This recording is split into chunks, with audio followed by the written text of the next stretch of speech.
Hola chicos, Biología 29.5. Hermanas prácticamente, por no decir iguales casi, a las reacciones de degradación, muchas de ellas eran por oxidaciones, tenemos a las llamadas fermentaciones. Nos vamos a acercar por un momentito a la química popular. Las fermentaciones han sido objeto de estudio por parte del paisano, por parte del que pisa la tierra, el que hace las uvas, hace el vino y dice, ojo, que si echas esto no te pasará lo otro, o ten cuidado que te puede... Es decir, un estudio de las fermentaciones ha sido el primer contacto con una química popular real, entrañable en muchas circunstancias porque ha dado origen a costumbres y muchísimas anécdotas. Hoy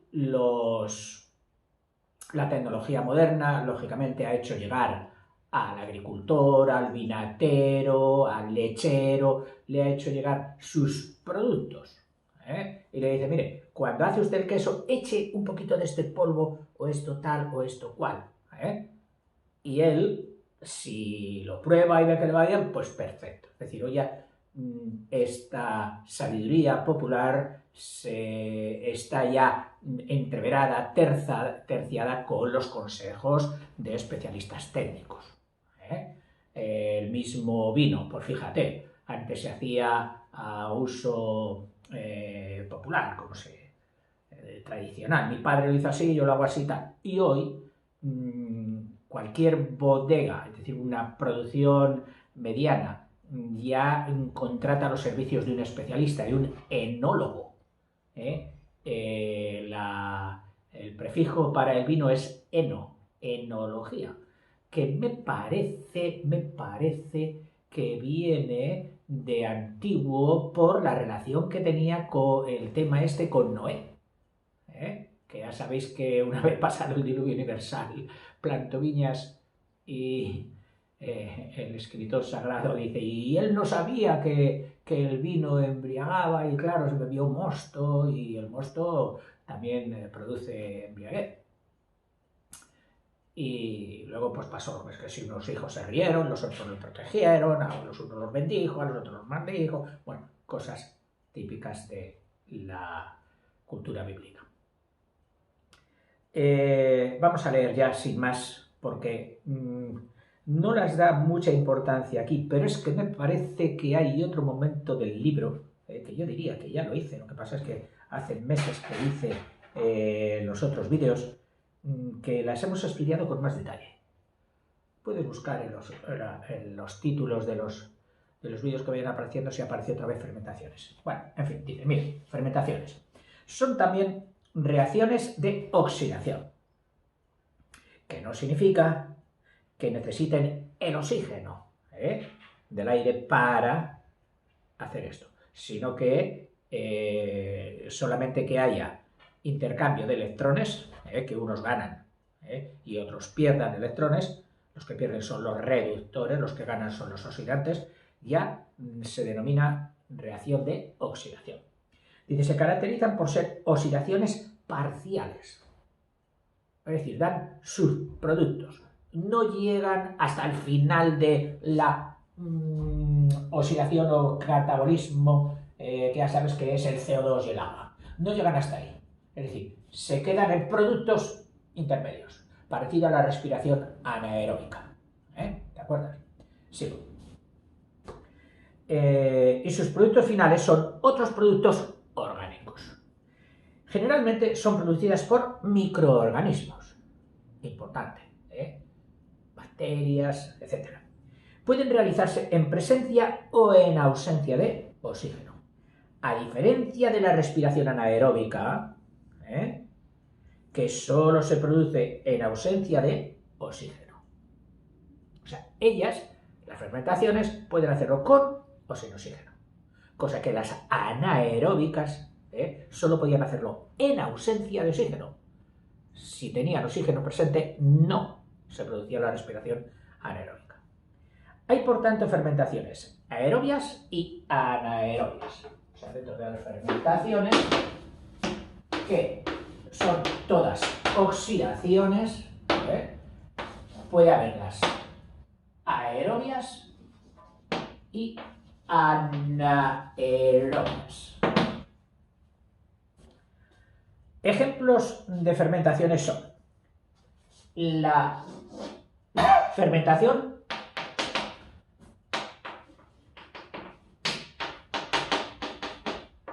alcohólica, que enseguida le digamos al vino, pero hay otros muchos productos que hacen también fermentación y producen alcohol.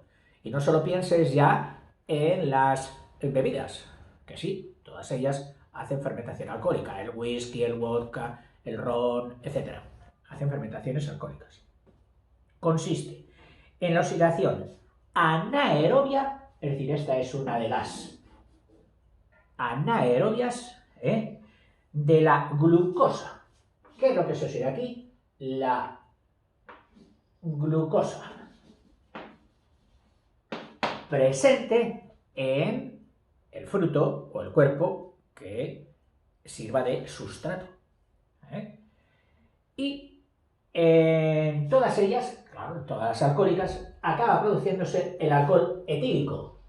El alcohol etílico, el de 2 carbonos, con un alcohol. Y todo lo demás, hidrógeno, aquí otro hidrógeno,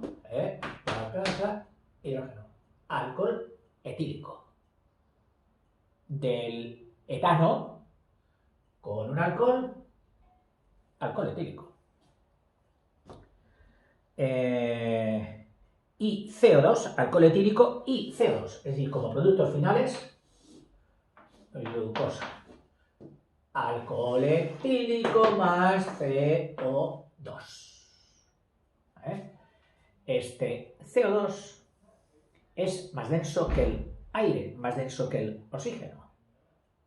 Y entonces, cuando en los pueblos, hay unos pueblos determinados que guardan el vino, en la ladera de una montaña, ellos han hecho aquí un pequeño corte, unas escaleritas, y han practicado una cueva de este tipo. ¿Para qué? El aislamiento respecto a la temperatura exterior sea muy bueno, mantenga una temperatura constante, que es lo que le va al vino, y el paisano baja por aquí mediante escaleras y aquí tiene colocadas las barricas, o en una fila, o en 2 filas, con pasillo en medio, etc. Depende de la anchura practicada. Este suelo en mi tierra era arcilloso, en otros sitios puede ser de otro, pero bueno, tiene que tener una suficiente cohesión para que no se te derrumbe. Y si hay peligro de derrumbe, pues, entibarlo, igual que hacen en las minas.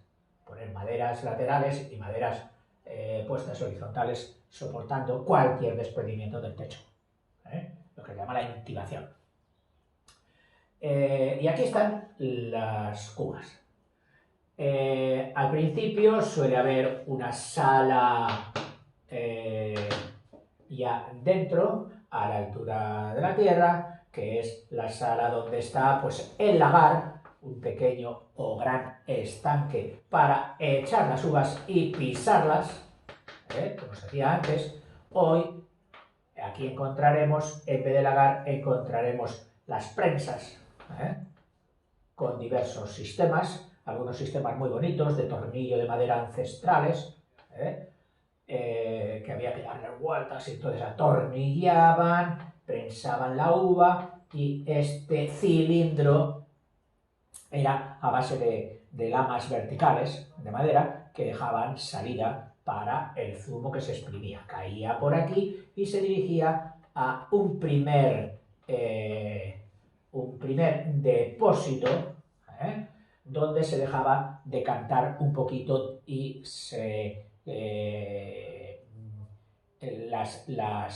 los productos todavía sólidos que se hubieran escapado, pues iban al fondo.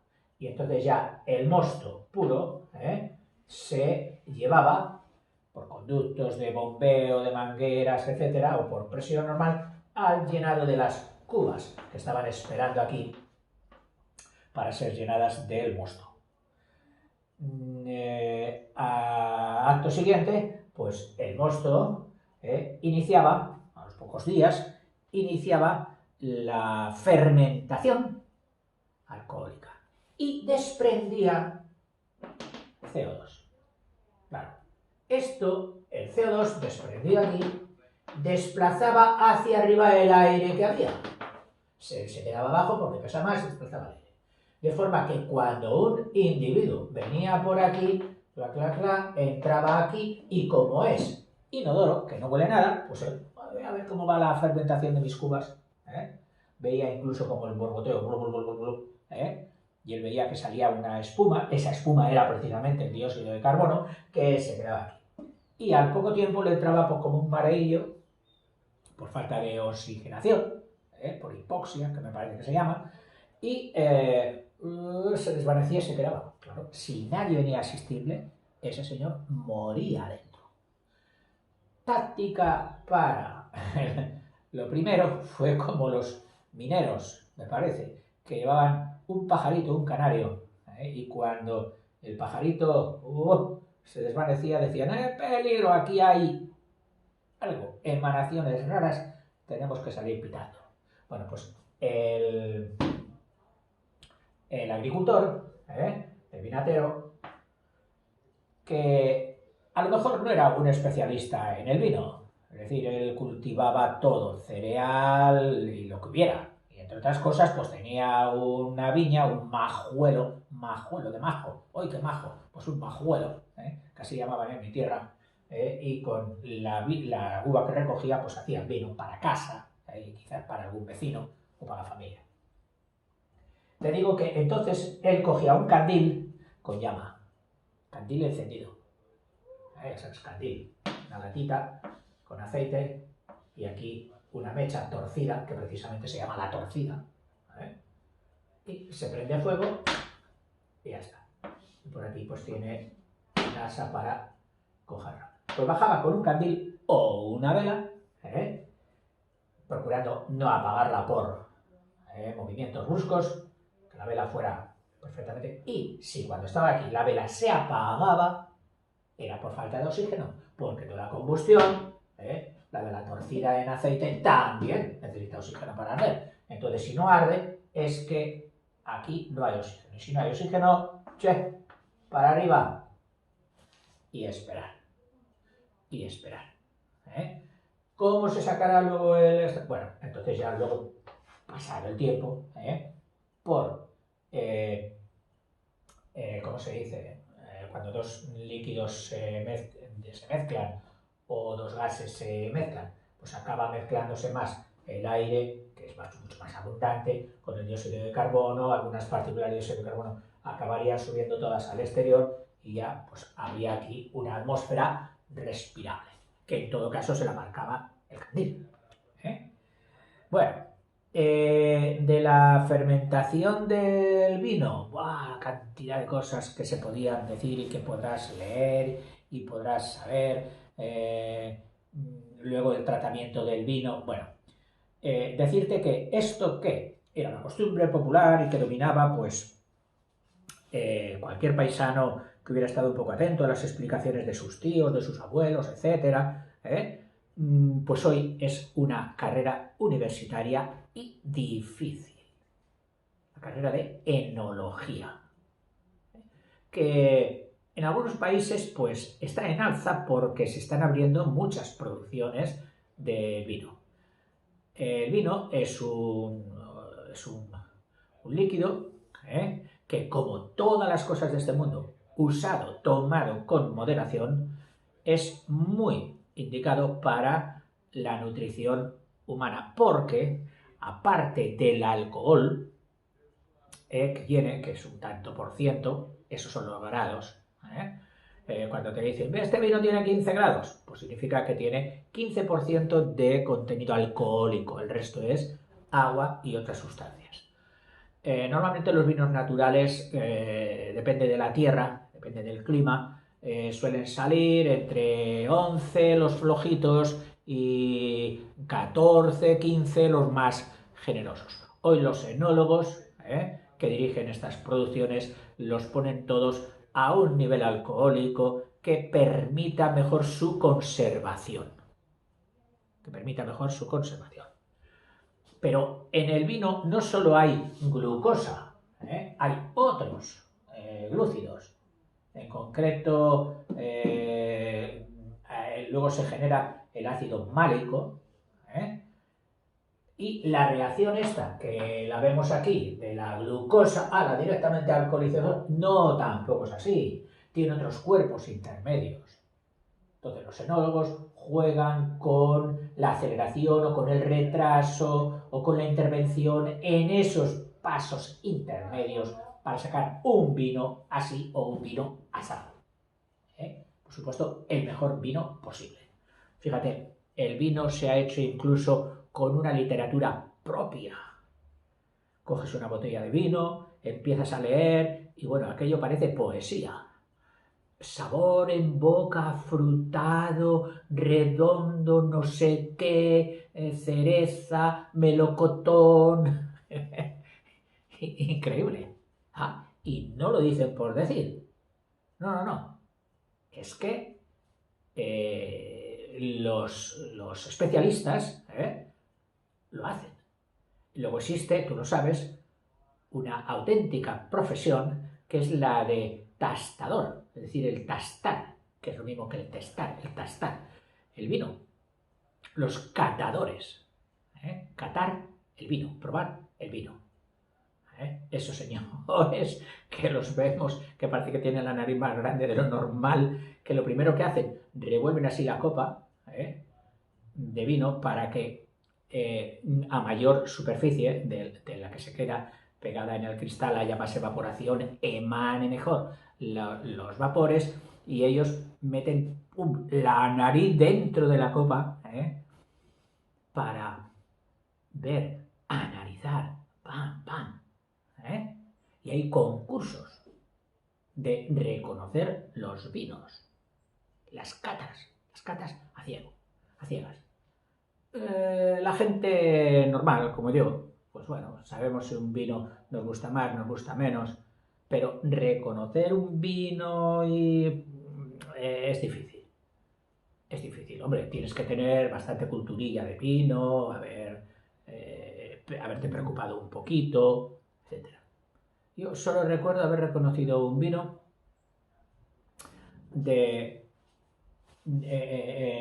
al lado de mi pueblo vivía todavía, y vivió durante muchos años, hasta los 100, mi tío, el que se quedó con las propiedades del campo del abuelo, para cultivarlas, y era el único que hacía vino. Y de vez en cuando para nosotros era una fiesta enorme, pues ir a la bodega, vamos a la bodega, que estaba a las afueras del pueblo. Y cuando estábamos abajo y esto, pues mi tío entonces se daba así a los niños un poquito, decía, toma, y llenaba un vasito, ya un culillo así de vino, y lo probábamos. Y tenía un sabor especial. Y aquel se me grabó. Pero, pues dije, bueno, pues los vinos, sí, los vinos que compra mi padre en casa al vinatero no son iguales que el de la bodega del abuelo, pero bueno, pues es que hay sabores de vino, pero ni más ni menos. Y luego ya cuando fui mayor un día, cuando ya tendría 40 y pico años, en una ciudad donde estaba de paso, pedimos un chato de vino, que se dice aquí, una copita de vino, que se sirve en vasos pequeñitos, un culillo de vino. Y lo pruebo y dije, bueno, este es el vino de mi abuelo. Exacto. Pero exacto y al mismo tiempo diferente de todos los demás. Es curioso cómo los sabores nos transportan. Sí, nos transportan automáticamente a sitios. Este sabor, ¡plin! Y te sale la película de todo esto.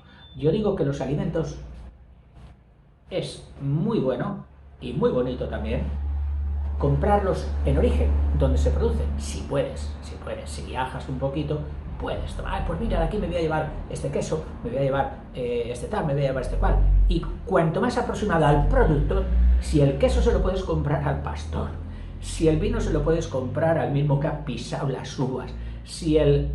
en fin, pues cuando llegues a tu casa, que a lo mejor estás en la gran ciudad, y bebas ese vino, pruebes ese queso, sin que nadie te diga nada, te surge la película que acompaña al trago de vino. ¿Te acuerdas? Del señor que te lo vendió, de lo que hablaste con él, de las viñas que tenía, de cómo estaba trabajando cuando llegaste, de esto, del otro, la bodega, los olores. Y se disfrutan más los alimentos. Lo mismo con el queso, lo mismo con el pan, etc. Es una experiencia bonita. Ya sé que a ti de niño eso de el pan, pues mira, mamá, bocadillo, y ya está. Y tú no miras si es pan de al lado o tu madre, porque le gusta más el pan, ha tenido que ir a cientos de metros a comprarlo, etc. Son cosas de mayores. Pues bueno, esas cosas luego son de las que endulzan la vida, de las que sirven para vivir de forma más variada y un poquito más satisfecho. Sigo. Esta reacción, últimamente, me está siendo especialmente inspeccionada, iba a decir. Han recurrido a ella en la producción del famoso biocombustible. Es decir, combustible que a base de generar alcohol, puesto que tiene capacidad calorífica bastante buena, puede sustituir a la gasolina, al gasóleo en motores. Y este bioalcohol, pues se saca de todo aquello que tenga glucosa, todo lo que sea dulce, la caña de azúcar, etcétera, etcétera. Incluso cuerpos que no tengan glucosa, que tengan otros disacáridos, es decir, de los de C12, como la celulosa, me parece que tiene C12, no me hagas mucho caso ahora, pero que es capaz de ser partida, la celulosa, ser partida en otros monosacáridos, como la glucosa, o sea, del grupo C6, con la ayuda ¿de quién? De nuestras hermanas favoritas, de las bacterias. Y entonces han llegado a hacer bioalcohol a base de la paja. La paja normalmente de cereal, que es un subproducto al que a veces no se le encuentra suficiente utilidades, pues ha habido fábricas que han trabajado y están investigando y con resultados no del todo, porque en química se puede todo. Todo está en función del dinero que se utilice para llegar hasta ahí. Como alguno diría, no, mira, la piedra se puede convertir en oro. Sí, ¿quiere usted decir? Sí, pues empiece. Mira, es que resulta que el proceso, que sí que se puede dar, cuesta más de lo que te va a valer el oro resultante. Y entonces, claro, no lo haces. Pero la química es posible casi todo. Casi todo. Todo es cuestión del dinero que cueste hacerlo. Y a veces la solución está en encontrar la bacteria, que te lo va a hacer mucho más barato, el catalizador, que te lo va a acelerar y va a hacerlo también más rápido y más barato, etc. Bueno, y de la fermentación alcohólica vamos a dejarlo ya así. Ya os he metido en mi pueblo y en la bodega de mi abuelo. Solo me ha faltado invitaros a un vasito de aquel vino,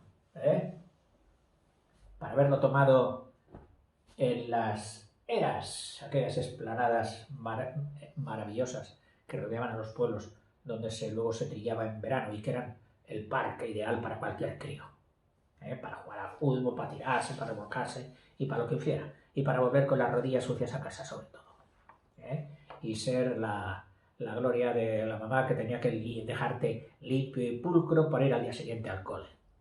Pobres rodillas. Hasta con piedra pómez mi pobre madre trataba de quitarme la suciedad de las rodillas cuando llegaba. Porque los japoneses de aquel tiempo no eran ni tampoco tenía tanto tiempo para dejarme en remojo durante una hora. Y entonces iba por la vía rápida. Así que en las rodillas de los de mi época no ha crecido nunca el vello entre las limpiezas de las madres y los golpes que nos dábamos constantemente, ahí jamás ha salido vello ya. En fin, pasamos a la fermentación acética, que podríamos decir que es la siguiente. Esta para el vinatero, no digo para el que produzca vinagre, para ese perfecto, pero para el vinatero es la reacción temida. Y es que cuando el vino está hecho ya, que se hizo sin aportación de oxígeno, era anaeróbica, pues viene ahora el oxígeno a meter la patita. Y el oxígeno deja que respiren unas bacterias. En concreto, mira, de este sí se me quedó ya de pequeño, no se me olvidó nunca. Es un coco. De las bacterias ya sabes que hay fibrilos, cocos, espirilos, no sé qué, no sé más. Bueno, pues es un coco. Y se llama el Micrococcus acetii. O sea, el Micrococcus del acético. Bueno, pues estas bacterias, mientras tienen oxígeno y lo tienen por el aire, se meten en el vino y cogen el alcohol y lo acidifican. Es decir, le quitan un hidrógeno y le ponen el grupo OH, que es el... Y este se va. Bueno, a lo mejor era en el OH donde que sale el ácido etanoico o etílico. Ácido etílico, que corrientemente por la gente se le llama el ácido acético, o sea, etanoico, ácido etílico, a ver si lo estoy diciendo bien, sí, ácido etílico o acético. Todo el mundo lo conoce por acético, el de 2 carbonos, con enlace simple. Y función ácido. Función ácida, estoy tonto, función ácida o OH, claro. O sea que es CH3, COH. Este es el acético. Dice, es decir, se transforma del vino en vinagre. En este proceso es necesaria la presencia de oxígeno. La presencia de oxígeno. Entonces, la sabiduría popular se dio cuenta de esto. Y dijo, pues al bichito ese, se llame Micrococcus o como se llame, le tengo que quitar el oxígeno. Oiga, se va a asfixiar. Es lo que quiero, que se asfixie. Es lo que quiero, que se asfixie. El vino ya, de hecho, lleva dentro de él este gas, el SO2, que reacciona con otros cuerpos, dando el ácido sulfuroso. Y del ácido sulfuroso hace sales, que son los sulfitos. Los sulfitos. El vino de por sí tiene sulfitos. Dependiendo de la zona de la uva de la fermentación, más o menos. Estos sulfitos, con este cuerpo, envenenan, matan al Micrococcus. O sea, ya impiden que se avinagre rápidamente. O sea, tiene, digamos, como una defensa natural el vino contra el Micrococcus que vendría el volando. ¡Oh, se ha hecho vino! ¡Hala! ¡A por el vino! No, que está el sulfito que nos impide. funcionar alegremente.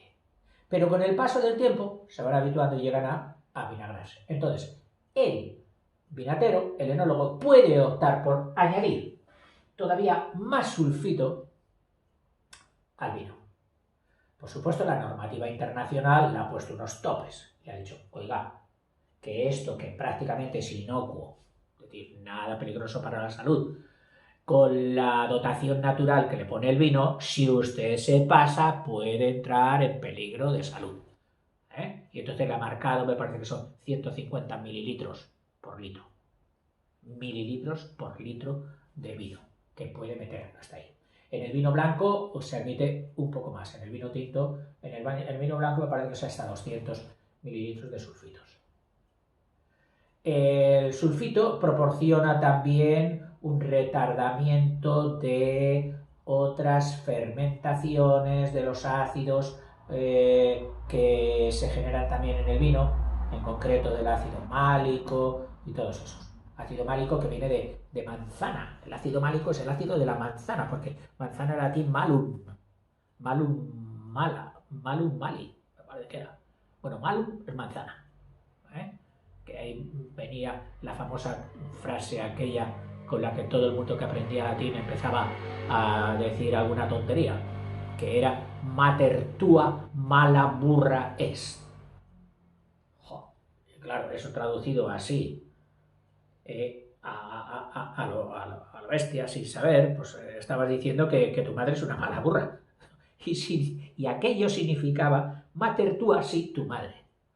Mala burra est, el verbo est, que era el verbo ser, tenía también el significado no solo de ser, sino el de comer. Y entonces el verbo lo ponían al final. Burra era podrido, que todavía de ahí viene la palabra francesa beurre, que la utilizan de mantequilla, que sería como la leche agua así podrida.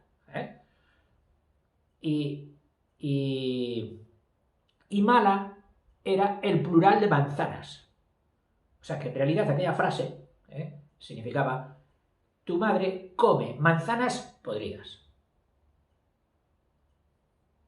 Viva las digresiones. Bueno, pues ese ácido málico está también en el vino. Y procura a los enólogos que permanezcan más tiempo, porque dicen que le da buen sabor al vino. Te dirán sabor más redondo o sabor más tal. Ya te digo que tienen un vocabulario totalmente especial y bonito. Todas las técnicas y no digamos, o todos los estudios y las ciencias, y la enología es una de ellas, pueden ser apasionantes. Pueden ser apasionantes. Y te voy a decir porque cómo quitaba el oxígeno el labrador. ¿Cómo quitaba el oxígeno el labrador a esas bacterias? Bueno, te lo digo porque yo lo he hecho. En una barrica, interiormente, el vino puede estar hasta aquí. Aquí tendrá la canilla para la salida. Y esto es aire. Es aire. Por aquí tienen una apertura que suele estar tapada para que no caiga el polvo y también para que el vino pueda respirar de alguna manera, porque dicen que el vino es como un organismo vivo, es un proceso químico que tiene constantes reacciones. Por eso no es lo mismo el vino joven que el vino de tal año que el vino de tal. Luego también se le suele meter en barricas de roble, porque parece ser que los taninos del roble dan sabor y conservan mejor el vino, es decir, le protegen de la acidificación. Pero el labrador, iba a decir, es decir, el vinatero ocasional, pues decía, si yo quito el oxígeno de esta parte del aire, las bacterias, el Micrococcus aceti, ese, ya no podrá vivir, morirá y no me avinagrará el vino. Y para quitar este oxígeno que estaba aquí en el aire, pues hacía lo siguiente. Metía unas pajas, como unas mechas, que habían estado empapadas en azufre y entonces tenían pues todo ello pues, amarillo del azufre. Tú prendías por aquí, el azufre arde, no con una llama muy voluminosa, pero con una llama lenta y azulada, y va cogiendo el oxígeno del aire. Lógico, como toda combustión. Y no se apaga por defecto de oxígeno, es decir, con menos oxígeno él sigue ardiendo. Es decir, es tan avaricioso del oxígeno que allí donde lo metas va ardiendo, si no le procuras renovación de aire, te va a acabar con las últimas moléculas de oxígeno. Te va a dejar la habitación totalmente sin oxígeno. Y esta cavidad, lo metían ardiendo, lo pillaban aquí un poquito y esto iba ardiendo lentamente dentro de la cuba, y te cogía el oxígeno, te lo quemaba, dando el anhídrido sulfuroso. Que no es que fuera este el que matara, que es el mismo de los sulfitos, que sí dificulta a las bacterias, sino que les eliminaba el oxígeno. Y al cabo de un tiempo ya, cuando te había eliminado el oxígeno, lo dejabas y ya procurabas o conseguías que este vino te durase como mínimo hasta el próximo año sin acidificarse. Hay vinos que son poco generosos en contenido alcohólico, como son los de las zonas húmedas. Me estoy acordando de algunos vinos de Galicia, de zona húmeda. Y entonces, por tradición ya, el agricultor no pretende llegar al próximo año con ese vino. Sabe que antes de fin de año el vino se le va a acidificar y tendrá que quitarlo. Y entonces es cuando hacen los famosos furanchos, que se permite que el vinatero, el agricultor, el payés de allí, venda el vino que le queda a cantidades módicas, casi de regalo, y en su casa mismo te invita o te cobra módicamente pues unas tortillas, unos pimientos del Padrón, unas morcillicas, y el vino generoso ya un poco picadillo, un poco acidificado, pues va saliendo y así acaba la cosecha de vino para poder empezar a limpiar las cubas para el año que viene. Son costumbres. El vino y el vinagre y toda la fermentación alcohólica y acética han impregnado de tradiciones la vida, en concreto la mediterránea, que es donde siempre se ha dado el vino. ¿Qué más te podría decir? Pues bueno, no sé. Otro tipo de fermentación. Esta ya no es tan agradable. Por cierto, ya solo te cuento esto y tú dirás, profe, es que tiene una cuerda. El vino se produce a determinadas alturas, claro. En la zona tal, pues está a esta altura del mar. Se produce también abajo del mar. Se produce por todas las partes. Raro es el sitio donde no se produce vino.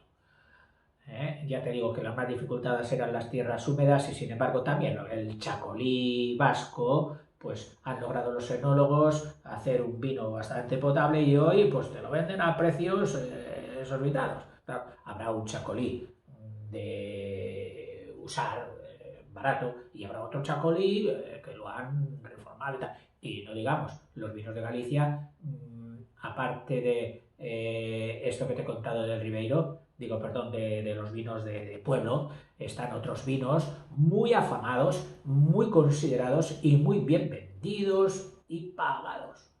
Pueden ser los Ribeiros y otros. En fin, que hay cultura buena de vino ahí en Galicia. Más en las tierras interiores, en Orense, que en el resto. En el resto ya el mar limita la producción, pero Orense, que no tiene mar, pues tiene una producción vinícola perfecta y de calidad. ¿Qué te iba a decir? Sí, que el vino cuando lo bajas de altura, es decir, lo compras en zonas altas y luego lo bajas, por ejemplo, porque vives en una ciudad de playa, pues se te acidifica enseguida. Y esto es lo que me pasaba a mí. Total, que si yo lo compraba en garrafas, si lo compro en garrafas rígidas, de plástico o vidrio, rígidas, a medida que yo iba consumiendo el vino, entraba más aire. Y este aire pues daba nuevo pie al Micrococcus aceiti para que me avinagrase el resto. Entonces, una forma práctica que he encontrado de momento y me está dando resultado es comprar un envase no rígido, como es el de las bolsas de plástico que están hechas ya, los packs que llaman, que están hechos directamente bolsa. Podrían decir bolsa, pero no bag. Que son como bolsas, suelen estar así cortadas, la bolsa va ahí, y aquí va cerrada, y aquí llevan sellado un grifito, con una manera bastante práctica de abrirlo, y toda esta bolsa se llena de vino, se hincha como una almohada, y se la mete en una caja de cartón que le dote de cierta rigidez, y entonces aparece como una caja de cartón y aquí el grifito que sale. ¿Qué ocurre con este tipo de envase? Pues muy fácil, que a medida que el vino vaya saliendo, por aquí no entra aire. Lo que ocurre es que la bolsa se va arrugando, que es un sistema moderno del que ya antiguamente se daba un poquito con los famosos pellejos de vino, que eran cuero de cerdo, normalmente, invertidos, es decir, con la piel, el pelo por dentro, y que se empleaban para guardar vino. También en otros lugares se llaman pipas, y pellejos también. Los famosos que confundió Don Quijote con gigantes o con mamelucos y empezó a pincharlos. Y claro, al pobre vinatero le hizo la gorda. En fin, una de las aventuras del Quijote. Y este sistema me ha venido bastante bien para comprar vino en zonas altas, bajarlo a lo que sea, y va conservando el buquet hasta los últimos vasitos de vino que va sacando. Bien, la fermentación pútrida, la que pudre las cosas, es otra fermentación, la pútrida.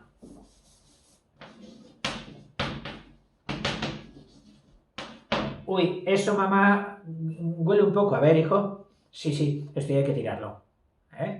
¿Qué ha pasado? Se ha podrido. Ha habido ahí alguna bacteria de las que es inútil preservarlas, a no ser que las metas, los alimentos, en plástico cerrado y del que has sacado aire, que eso es el envase al vacío. Claro, si tú le quitas el oxígeno a la bacteria, no vivirá y entonces puede conservarse durante más tiempo. Envases al vacío.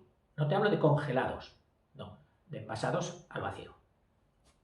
Bueno, pero si no, pues lo normal es que un alimento abandonado a su suerte, si tiene proteínas, es decir, si tiene ya el componente del NH2, hay unas bacterias que entren ahí y te lo pudren. Y te lo pudren. Es la descomposición anaerobia. Anaerobia. No necesita oxígeno para hacerlo. No necesita oxígeno para hacerlo. Con lo cual alguno dirá, entonces dará lo mismo pasarlo al vacío que no. Bueno, pero es que las bacterias normalmente están por el aire. A veces ya vienen en el alimento, pero a veces están por el aire. Entonces, si tú le quitas el aire, estás quitando el contacto de muchas bacterias, hongos, etcétera, que estaban por el aire y acabarían cayendo sobre el alimento. O sea que les pones como una piel, la piel plástica como una piel. Dice, es la descomposición anaerobia de las proteínas de los organismos muertos. Porque un organismo vivo tiene sus propias defensas para evitar constantemente la putrefacción. Lo que está vivo no se pudre. Ahora, en el momento en que fallan los policías internos del ser vivo, por muerte de ellos mismos, entonces empiezan las bacterias putrificantes a hacer de la suya. Dice, generalmente lo más característico es que producen unos gases malolientes, que es un aviso de la naturaleza para decirte, no comas eso, te la estás jugando. No, que no importa, solo huele un poquillo, te la estás jugando. En todo caso, siempre ahí hay que obedecer a los padres y a los médicos. Tiene producción de gases y sustancias malolientes. Las más características, o las que la gente más suele hablar, pues son una sustancia con un olor especial, que es el de los cadáveres, que precisamente por eso le han puesto a esa sustancia la cadaverina.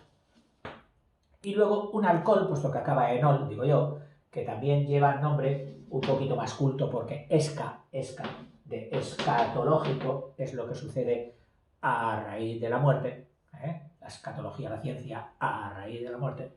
Bueno, pues le llaman el escatol, otro cuerpo también maloliente. Ay, por ahí no pases, que huele, que apesta, debe haber un perro muerto. Bueno, pues en ese olor del perro muerto puede que estos dos cuerpos sean causantes y otros. Bueno, la fermentación láctica, otra de las bonitas de toda una cultura enorme de elaboración de quesos. Madre mía, todo lo que hay ahí. Tú fíjate, hoy en un supermercado una de las secciones más importantes es la de lácteos. Yogures, leches de todas clases, quesos de infinitas clases, requesones, mantequillas y todo de la leche. Fíjate si será y habrá sido importante la fermentación láctica. Se produce en la leche y consiste en la oxidación de dos monosacáridos, de dos de esos de 6, que son la glucosa, amiga ya, y la galactosa. Se oxidan, procedentes de la hidrólisis, es decir, estas dos han salido de una que estaba ya originariamente en la leche, que era la lactosa. La lactosa en ácido láctico, procedentes de la hidrólisis de la lactosa en ácido láctico. La lactosa se convierte en ácido láctico y produce, de paso, la glucosa y la galactosa. Bueno, el cual produce la coagulación de la caseína, una proteína típica de la leche, la caseína, que al hacerse la fermentación produce la coagulación. Es decir, cuando una sustancia es totalmente líquida, fluida, ahora, cuando se empieza a espesar, o solamente unas zonas, hacen como copos, como fibras, lo llamamos un coágulo. Esto se ha coagulado.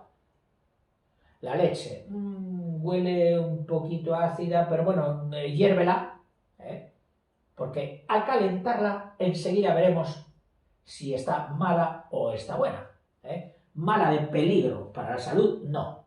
Pero bueno, que ya no está para tomarse un café con leche por la mañana, etc. Bueno, pues esa leche, en cuanto recibe calor, actúa más rápidamente las bacterias que coagulan y actúa la caseína. Y entonces se cuaja. Y observamos que hay en el hervidor como unas vetas más espesas, blancas, que eso sería el coágulo, y otro líquido que tira a amarillento, que es el que queda entre ellas. Ese líquido amarillento es lo que llaman suero. Entonces, una vez que se ha cuajado, se puede recoger, dice, bueno, pues vamos a aprovecharlo para hacer requesón. Y tu madre lo coge con un colador para que salga el suero y se queda el cuajo, se queda ahí. Ese cuajo ya, puesto con un poquito de azúcar, pues es el requesón, y está muy rico. Y luego, si es a base de ese cuajo se escurre todavía más, hasta sacarle todo el suero posible, empieza el proceso de el queso, que es complicado, variado y estudiado enormemente, y cada zona tiene sus propios quesos, porque lo hacemos así, porque lo hacemos asado, porque lo metemos, incluso en algún sitio lo llegan a meter debajo del estiércol para que el calor de la fermentación del estiércol, de la pútrida del estiércol, bueno, pues produzca calor en el que favorezca la creación del queso.